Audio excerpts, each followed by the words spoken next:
May it please the court, opposing counsel, members of the jury. My name is Amishi Ahmed, and I, along with my co-counsel, represent the defendant, Connie McLeod, in tonight's proceedings. Robin Locksley is reasonable doubt. But before I go any further, let me explain simply what happened.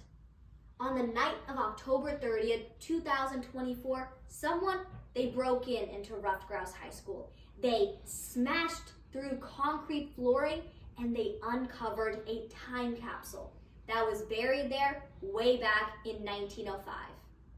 And that is the extent of it.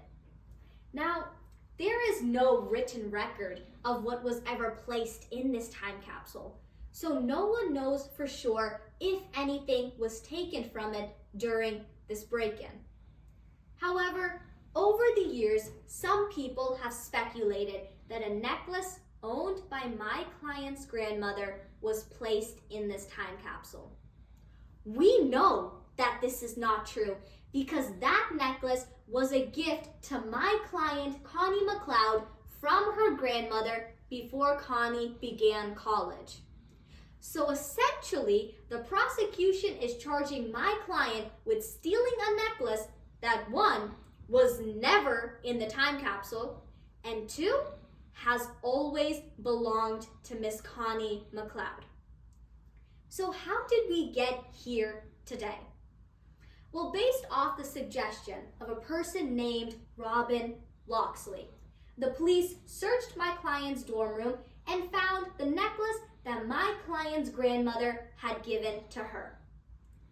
Now, Robin had motive as to why they pointed the police towards my client. Robin Locksley held a grudge against Connie, which later transformed into a direct competition for a single honor society spot. By being in trial today, my client is no longer a candidate for that spot, but Robin Locksley is. The charge the prosecution is bringing against my client is grand larceny. This charge has 4 elements to it. First, that my client took a necklace. Second, that the necklace was owned by someone else. Third, that the taking was unlawful.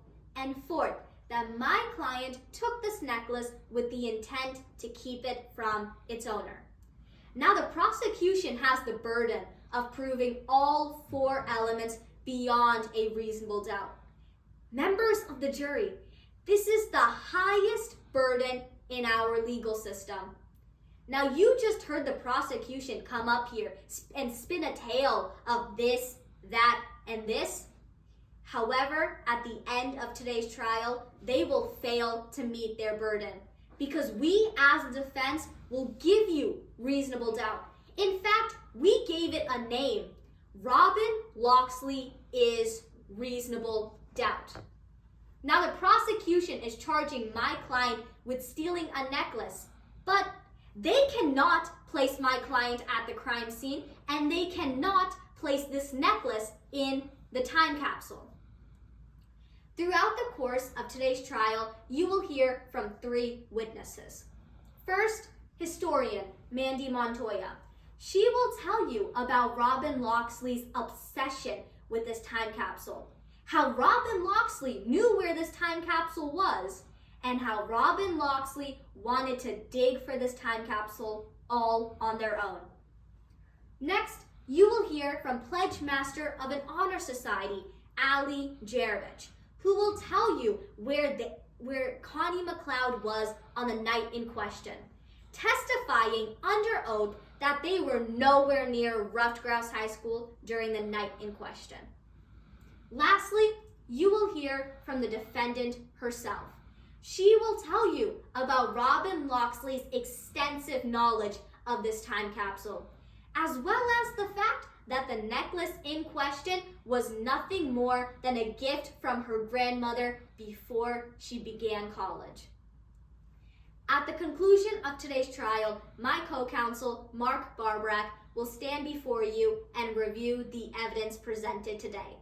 He will then respectfully ask that you return a verdict in favor of the defense, finding Miss Connie McLeod not guilty of grand larceny. Thank you.